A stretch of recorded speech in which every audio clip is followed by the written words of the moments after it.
Hello. So, in this edition of Career Conversations, I have Kshiteesh. Kshiteesh is a chartered accountant and an MBA from ISB Hyderabad.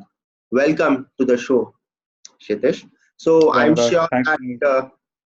the audience is going to have a lot of crucial insights about your career journey because a lot of youngsters watch this show and they kind Mhm, of emulate people who come on this show trying to find answers to their career questions. So mhm. I'll start straight up with a simple question that first of all, are you the first generation chartered accountant in your family, or what exactly was the trigger for your CA decision? Well, good question. So, my family, you're right, my family is full of engineers, and most of my uncles are either from the IITs or the IIMs. My dad is also an engineer, and he went ahead and did his PhD. So, yes, first generation chartered accountant in my family. What really attracted me to this field was primarily the host of opportunities that open up, be it in the finance world, be it in consulting. So very early on from my college days, I decided to make a career in the consulting domain. So more specifically, it was financial consulting, and hence this was essentially the first stepping stone towards the process. So yeah, that was, if you ask me what my inspiration was, it was the goal towards management consulting. So even during your CA days, you had firmed up management consulting as the end objective of your career. See, to start off with, I decided to build my career with audit, and so that is when the real core understanding of financial statements and how. So I started with the EY, and spent 5 years there, and EY is a place which makes you go through the grind, and makes you work those 12, 13 hours as a regular routine, even while even during your internship. So that really sets the tone for a career and makes up for a really strong uh, base, so to speak. So I decided to start with statutory audit. Post statutory audit, I moved to research, in which I wanted to explore how the audited financial statements are viewed by the market. That is when I really started thinking about management consulting as a firm career option. It was always at the back of my mind, but post EY and Crisil, 3 years with Crisil, then I took the plunge to go for a full-time MBA course, primarily with the intention of having a career in management consulting.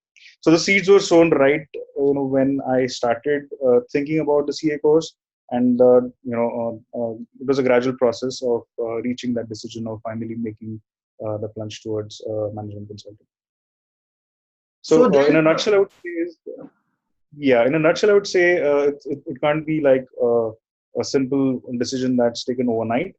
It's something that you chew on, something that give a lot of thought, and finally you arrive at a decision after taking multiple inputs, talking to learned people within the domain, talking to your mentors, and then finally making an informed choice.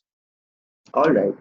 So then, when you decided for that MBA decision in 2014-15 was when you plunged into this. So was Yeah. ISB the obvious choice?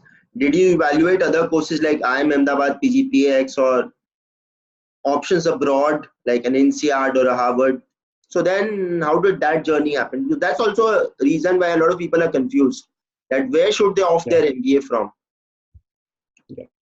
So if you ask me, the best place to hone your skills if you have consulting aspirations is the Indian School of Business.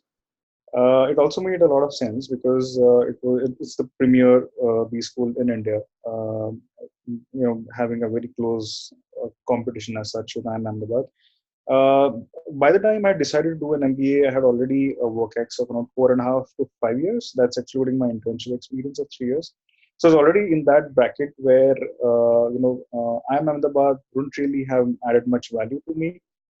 I wanted to be among a cohort of students that come with a similar work ex, with a more diverse backgrounds, be it from the finance background. Most of my class was full of engineers.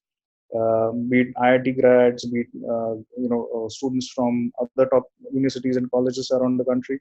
So the main deciding factor was the fact that it's a premier school for consulting career. Secondly, my experience was in a bracket in which ISB made much more sense. And thirdly, about the schools abroad, I did give a quick thought to schools in Singapore.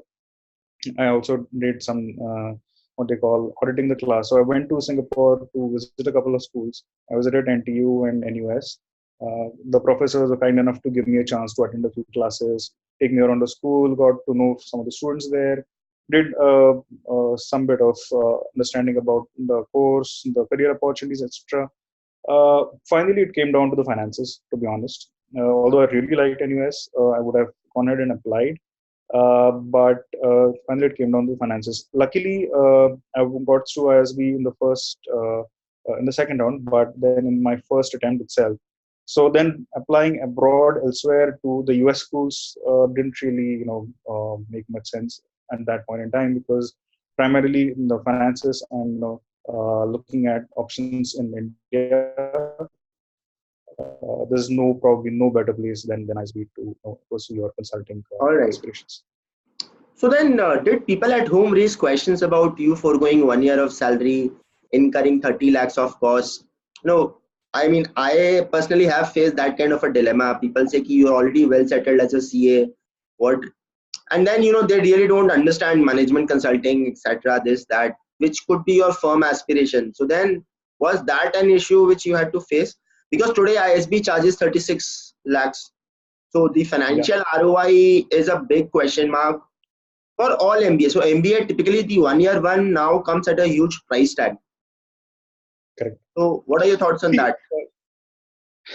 well, I was lucky in that sense. So even if I decide to go ahead for another postgraduate degree, my family wouldn't really stop me. They would be supportive as long as they know that I'm clear when I'm going for that particular course. Although back then they had the comfort of knowing that I had done my research. So I was planning an MBA since 2010-ish. So that's around 4 years I was planning my MBA. Planning how I would go about my finances, what courses I would take, what are the various career options that I would look ahead to, what are the various clubs within the school I would join, what kind of extracurricular activities, Right. what projects I would do. So I had done a very detailed plan for around 3 to 4 years. So they knew I was pretty, yeah. So they knew I was pretty confident about my decision, and I would go ahead and do it in a serious way. So I had their full support. So luckily that turned out well. But you're right. I mean, it's a huge financial decision given that the tuition fees are not exactly affordable these days. But then if you have that admit letter, I think banks would be on top of each other to give you a loan. So that doesn't really make much of a difference if you have that offer letter from ISB. But you're right. I mean, it's a huge career decision because it's an opportunity cost. You're foregoing 1 year of salary, and you are also taking a huge risk. More so if you're settled in a career, there will be questions as to would you be able to reach the same heights that you were already progressing towards. But that's the leap of faith that the MBA aspirants should take. If they're very clear as to why they're doing an MBA, then I think the what and the how follows. All right. So then how was it like rebooting life as a student, walking into a classroom with a backpack and saying, hello, professor, now teach me something? Well, MBA is all about unlearning. To be honest, see, I'll tell you my experience with ISB. It was a very humbling experience. I used to think of myself as someone who has a big four tag, a chartered accountant. So I was one of the only 25 guys who were chartered accountants in a class of 7ish, 800 at that time, combining both the campuses. Walking into the school, I found that most of the guys were, either as smart or maybe even much smarter than what you are. So it's just a humbling experience. You enter a simple study group meeting and you find that there's a guy from IIT, there's a doctor, there's an army colonel who has, 20 years of work experience of a very different kind altogether. There's someone who's an operations expert. So the cohort is so diverse that it makes you really humble. It makes you take a look at yourself and think, okay, now is the time to kind of unlearn stuff that you've learned maybe the wrong way over the years. Get to know these people, understand from their experiences, and get the most out of the cohort. So that's one. So the first challenge is to unlearn and be coachable. If you're not coachable, if you go with a fixed mindset of let's say I'm a finance expert, or I'm an operations expert, and I decide to do courses only in finance and operations, then I would in fact be doing disservice to all the tuition fees that I'm spending, because that's not how I will get the fullest ROI from the course. So a b have the ability to unlearn. Secondly, be coachable. And thirdly, it's all about enjoying the experience. So the faculty at ISB is world class.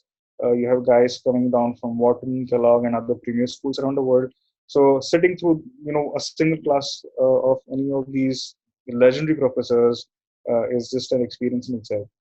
So yeah, it's different. You're used to carrying your office laptop bag, but suddenly on one day you're having to carry your books, sitting in the library, studying, meeting professors, asking doubts. So it just makes you much more humble. It makes you realize that you've been in the corporate rut for a long time. It's time to unwind, unlearn and relearn, and get the most out of what's on offer.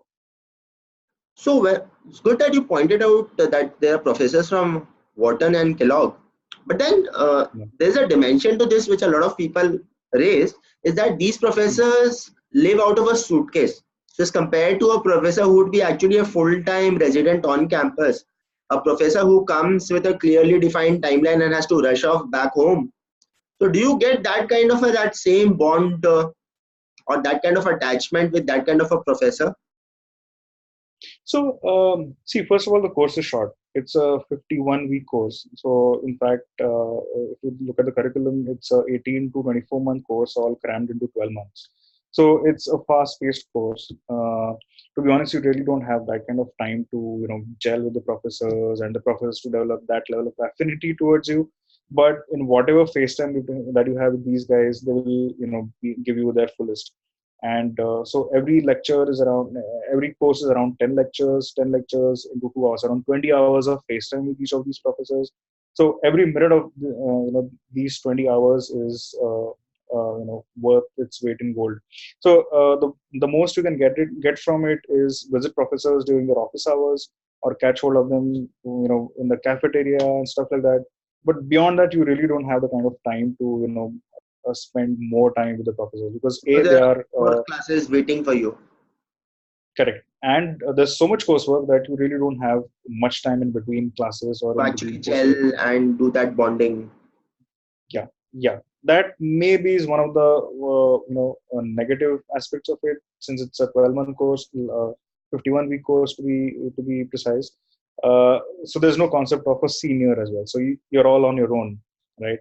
Yeah. And you're hard pressed for time. So maybe that level of personal connect may not happen. But then whatever time you get to the professors, what you do is get the most out of it, and that's easily achievable by doing your pre-reads, doing your extra reading, and doing your homeworks and your class assignments. That's how you can ask better questions, get the professors to give you projects, and that's how you get most out of it, most of the time that's available. Apart from the acads, so you were VP Education at the Toastmasters Club of ISB. You won a case study competition, in fact, 70,000 rupees at IIM Samantaram. So what are those kind of experiences? I think, after CA 5-6 years into corporate world, again becoming a student, and these kind of experiences, I think would have been, even today, 4-5 years down the line, you would be quite nostalgic about them. Well, yes. The first question was around the Toastmasters bit, right? Those, So Toastmasters is a global organization that trains public speaking yeah, and yeah, aspirants for public speaking. So we have the Mohali chapter at the Mohali campus. I'm sure there's one at Hyderabad campus as well. So I am, thoroughly was very interested in being a part of the Toastmasters Club, primarily because grammar and English is something that's very close to my heart. And I did not do project speeches on my own, but I used to be the grammarian and the mentor and the project mentor for all the project aspirants and the project speakers. So that was a very exciting experience because we also organized a few public speaking competitions, and students from in and around the Tri-City in Mohali did come in and participate in the competition. We had a club which had around 15 to 20 participants, and we had a few very experienced speakers in our class who would come down and give us their feedback as to how the body language should be, what your, the hand gestures, the eye contact, where do you take pauses, what are the places in a particular sentence where you give stress. So little things like that we got excellent feedback about. So that is a stage or a platform where you can really get rid of your stage fear and really develop your public speaking skills. So that was a fantastic experience. Coming to the B School competition, this was the inaugural B School competition organized by IIM Bangalore, and this was about an educational institution in somewhere in the rural area of Madhya Pradesh. So the story behind that is very inspirational. In fact, a guy from Bangalore, I think. Yes. So the founder of this particular institution. It's an education institution in Madhya Pradesh, founded by an IT engineer from Bangalore. So this guy, one fine day, just gave up his lucrative job, came to his hometown. I think the place is called Indapur, if I'm mistaken not, and set up an institution called SSISM. It's an institute that works towards upliftment of underprivileged children, and gives them the basic vocational courses and also certain graduation courses as well. So the story itself was very inspirational, and that came on to the campus, and they invited applications. So two of my friends along with me participated in that, and all the three of us were very very passionate about, still are very passionate about the fact that education is maybe the silver bullet for all social problems, and this came across as something that was very close to what we believe in. We got in touch with the founders, and the case competition was essentially around developing a viable and sustainable financial plan for the education institution. And we came up with some really sure. So we gave them some very implementable, very real life solutions, and that ensured that we really struck a chord with the founders. What worked well for us was, it was a subject that was very close to our hearts, and secondly, we gave some really implementable solutions. So that was our first taste of consulting, so to speak, right in the middle of B School, and the solutions were found to be very real by the founders, and luckily enough, the founders themselves were part of the judges panel, so they Okay. had so they really didn't have there was a consensus as to who the winner should be. So that was another exciting experience at B School. Coming to placement season, placement season generally sends a lot of jitters. So Yeah. what kind of roles do typically come for chartered accountants or people from that kind of a cohort? And are there corporate So field roles also apart from management consulting, the MBBs of the world? And another thing is the large batch size. Is it an advantage or a disadvantage when it comes to an individual bagging a good job? okay, so let me come to your first question, which is about the placement season. The placement season, yes, you're right. It gives you a lot of jitters, and it's but looking back at it, it was a thoroughly exciting experience. So the way it works for ISB is the entire batch or the entire class from the Mohali campus is flown down to Hyderabad, and the placements happen in a unified way. So all the recruiters come onto the campus in the Hyderabad campus simply because it's a larger campus. So logistically makes more sense. And so it's like a job mela, like a job fair on day 0, day 1, and day 2, where there are classrooms and people's quads that are converted into interview rooms. People are running from one place to the other, juggling between interviews. So there are people with multiple shortlists. So I had a friend who had 9 shortlists. So he had 9 interviews spaced out in the matter of 2 days. So exciting stories will come out, and that funny stories about how people turn up at interviews with not enough sleep. They turn up at the wrong interview places. At times, stuff has happened around people who have come up with the wrong CVs for that matter. I mean, so one of my friends came for an interview with the CV of his friend. So funny stories like these happen, and it's just part of the whole process. So around 500 to 600 people at the same time on campus, running around for Hosting कुछ interviews. jobs. Yeah, like it's a job fair, मिला एकदम. but yeah, but the best part of it is it's very well organized, and the career council at ISB is very professional, very thorough with the arrangements. The students are made to feel comfortable. The arrangements for the interviewers are excellent. There is a very high level of process orientation to it. So they have a number of volunteers who would go around arranging interviews and coordinating interviews for students who have multiple interviews, and students who need to be at multiple at various places on the same day. So all that stuff, complicated stuff, is managed well. So that's the good part of it. Even though there is a lot of helter skelter, a lot of chaos, there is some clarity in the chaos, which is thanks to the careers council. Coming to the opportunities for a finance professional, yes, there are corporate finance jobs that come onto campus. Apart from that, you have openings or job opportunities around general management. There is a bit of leadership profiles as well. Although when it comes to investment banking and private equity, the foray that ASB has made into these areas is slightly less at the current juncture, but we are getting there. So primarily, everyone looks at ISB as a consulting school, which is true, but it's not entirely true. I mean, there are plenty of opportunities for finance professionals.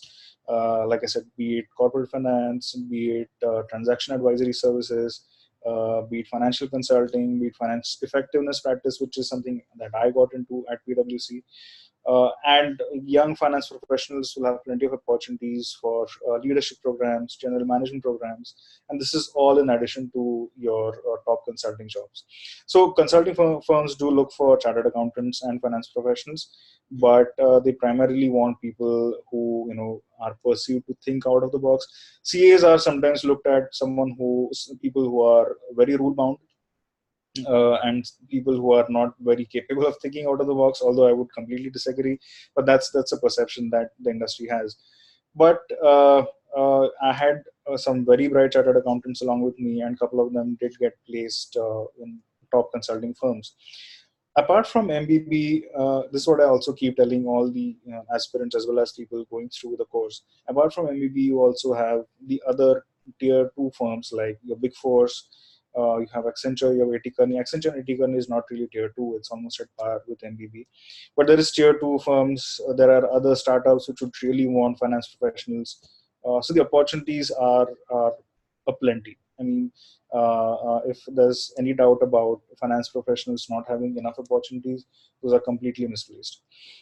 And in terms of So financial yeah. ROI, if I were to ask in terms of the X, in terms of the jump, people generally will tend to say, okay, I've spent 30 lakhs, foregone 20 lakhs of salary, 50 lakhs is my cost. So what is my pre and post MBA salary in terms of, normally, not just yours, the entire thing? So did people have a kind of a 2x jump in a salary so as to compensate for the huge cost incurred?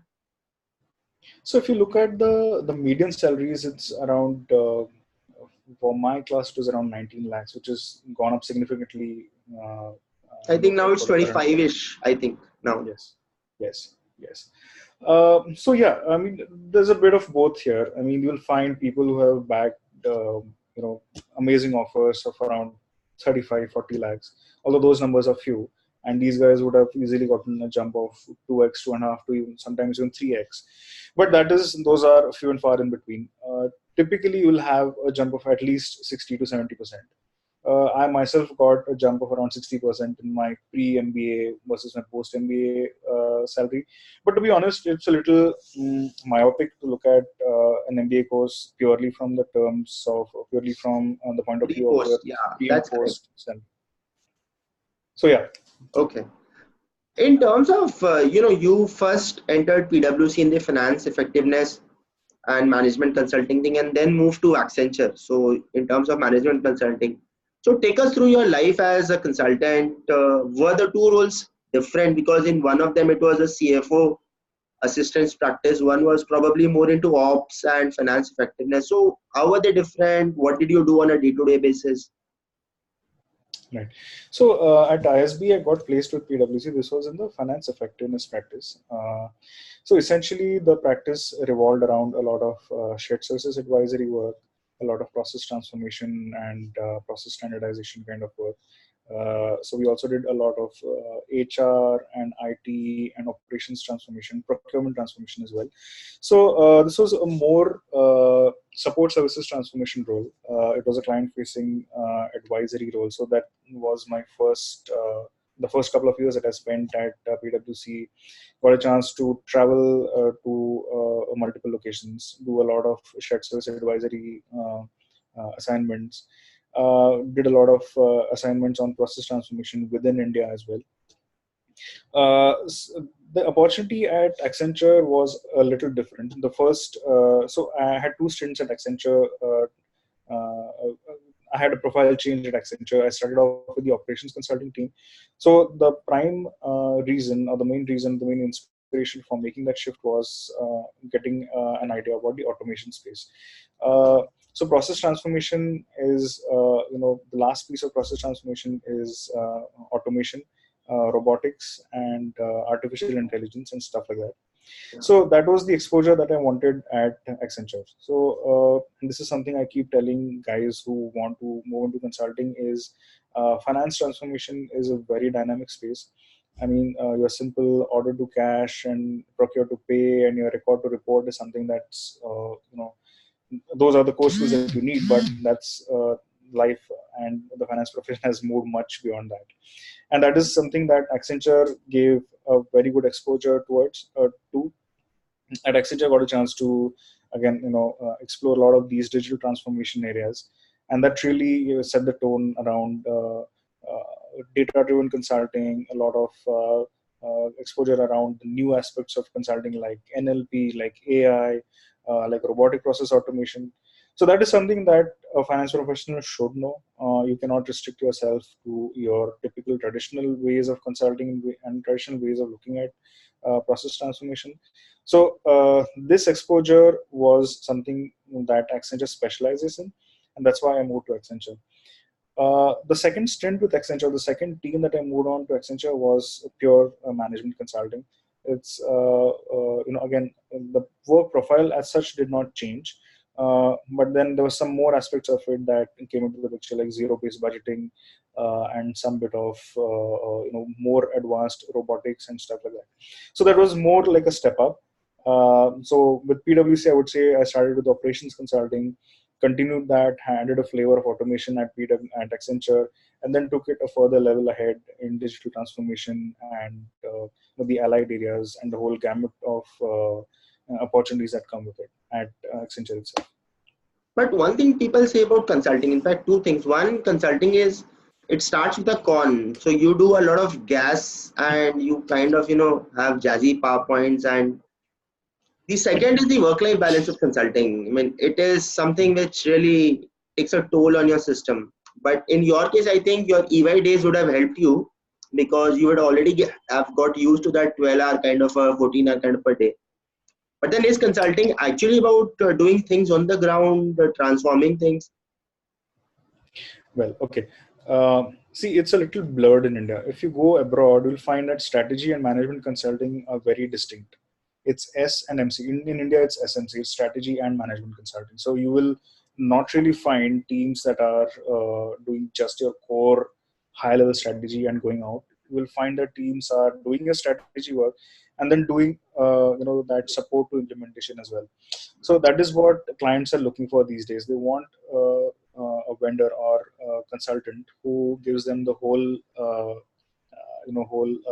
spectrum of services, right from strategy to implementing the strategy So from to the implementation. 20,000 feet thing to the granular details, everything Absolutely. you have to do.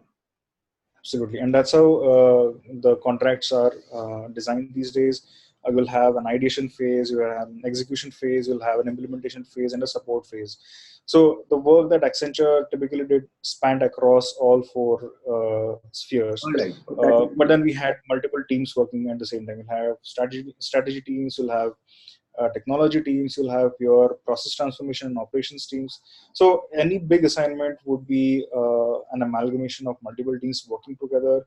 You'll have their work streams cut out, but then there would be a project manager who would be managing the overall assignment as such. So yeah, a lot of the value that is generated, value that is delivered is driven from the fact that you work right from the first phase to the end phase and do not just give high level solutions and then move out. That is not what consulting is these days. It's all about handholding the client right up to the implementation phase. So if you ask me about the joke that you cracked about consulting, that's funny but not entirely true. so now, yeah, with implementation, if a consulting firm actually goes for implementation, I think then that Mm. theory does not hold good. But if Yeah. you are just supposed to give some high level gyan and say, okay, this is how it's going to be your vision, then it's about actually being kind of a magician who is showing you big dreams and then walking off with crores in terms of checks. Correct. And if that were true, any college graduate with a laptop and an internet connection would become a consultant. And why would you need finance professionals and No, but what guys? also happens is that typically companies also want a consultant to stamp a decision. It becomes easier to sell it in the boardroom. That look, A.T. Yeah, Kearney has been advocating this, and this is how McKinsey says we should exit this business. So a lot of it is also about branding, I suppose. In that's terms true. of But your credibility is at stake, right? You cannot make a solution that's not workable, or a solution that completely falls apart for gaps in the implementation recommendation. If that happens, then your credibility is at stake, and the word spreads fast. I mean, the market as such is small. There are only as many consultants that you'll have. So that is a risk. That's a risk. I won't even call it a risk. That's and that tends to be slightly unprofessional. People would not really go ahead and do you won't get something like repeat business and the word of just mouth. giving a recommendation just for the heck of it. That will never ever happen because there are multiple levels of reviews that happen. There are quality teams, and there is if there is an international assignment, there will be partners from across the globe that will be involved. So multiple levels of reviews and quality checks are done, And what and about the work-life finally, balance? yeah. So just one final point, and an assignment is said to be closed only when there's a buy-in from the user. So you'll not really have a buy-in or a sign-off from let's say the project manager as such. You will have a sign-off from the user, from the user of that particular solution. So once he says that okay, this is usable and this is doable, only then a consulting assignment is said to be closed. So having that level of buy-in and that level of granularity is absolutely necessary to get that buy-in, and only then a consulting assignment is said to be successful. Coming to the work-life balance part, yes, my experience with EY helped a lot, given the fact that it was see, EY is a place which grinds you to be a very hardworking professional. Is the perfect training ground to start off your career if you want have aspirations towards consulting. So working long hours didn't really come as a surprise, or didn't really come as a cultural shock when I moved into consulting. But at the same time, yes, work-life balance is a bit of a problem. Uh, you're traveling a lot, you're working on weekends, and that takes away precious time from family.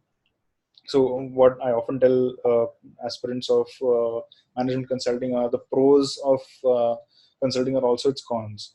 So if you say the pro is that you get to travel a lot, you get to stay in flashy hotels and get to travel business class and stuff like that. That's the pro, but the con is you stay away from family. Okay. there's another pro, which is you get to do very creamy work, very meaty work, project-based work. You work on an assignment for 3 to 4 months, and then you move out. You move to the next assignment. Well, that's creamy work and meaty work, yes, but that is at what cost? The cost is the work-life balance, right? You're working 13, 14 hours straight. Then you go back to hotel room and you sleep. You get up, come back, work 13, 14 hours straight, go back to hotel room and sleep. So the pros also have their cons. So if you are really cut out for it, one should really understand that it's not just the glitz and the glamour and the grandeur of it, but a lot of hard work that goes behind building a successful consulting career. All right. So now, very recently in March, you shifted to Indigo in the strategy function, analyst for their projects and all. So what I see is that, typically most of management consultants eventually settle for a role in industry, meaty roles in terms of, really being heard at the top level. Is it a lot of, so one, I think industry does pay a premium for your vintage in terms of management consulting. And secondly, I think one driver would be work-life balance after having traversed miles and miles and stayed away. So what really drives that decision? Because it's a general trend, because I've seen a lot of people shift from management consulting eventually into the strategy function of industries and doing very well there. Yeah. Good salaries, good So work-life balance. good question, and I'm glad that you asked that question, because oftentimes I'm asked what are the exit options for consulting, and the answer to that is the exit options are endless. I mean, once you have that diverse experience and with a strong B school backing, industries across the sector, companies working across various domains would love to have you on board, especially in the strategy and the planning piece of it. My inspiration behind moving to Indigo was twofold. It's a very exciting industry. It's a very fascinating industry. It is an ever-changing, dynamic industry. Although it is going through a bit of a strife recently, but the kind of opportunities that you get to learn are just unparalleled. To my mind, aviation is one of the most complicated industries. Every department that I work with every day is like a separate project in itself. Be it airport operations, be it flight ops, be it pilot remuneration, be it fuel cost optimization. So every area that you touch is a consulting assignment in itself. And Indigo is a low-cost airline, and it's doing really, really well, as you may already know. One of the primary objectives of me and my team is cost optimization. So when you talk about cost optimization, there are 100 things that you could do to make the cost Yeah. leaner and optimize wherever possible. So that opens up a lot of consulting opportunities. So I looked at this as a consulting assignment or consulting profile itself, which it is, in an industry that is ever growing and dynamic. So there is no day where there's no slow news day, so to speak. It's always a fast moving environment with multiple people working across multiple projects, smart guys working around you. So the entire team that I handle a team of around 10 to 12 analysts, and all of them are either IIM graduates or ISB graduates. So you have a group of really, really good people working for you. So there's a lot that you can learn from them. There's a lot that you can give back to them as well. So a fast-moving company, an exciting role, and of course a well-paying role. So all these three things came together, and fortunately it worked out. I was at the right place at the right time. They were looking out for someone to lead this financial analysis team within the CP&A function, and things fell into place. So yeah, pretty lucky to have get this profile in the first place, because the kind of opportunities and the limelight that we get on an everyday basis, getting to work with the XCOM, getting to work with leaders across the business. It's an exciting day. Okay. So one question that I ask people who are in, typically very high challenging roles is that what do you do for fun? What do you do to maintain your physical and mental agility levels? So what is your secret sauce?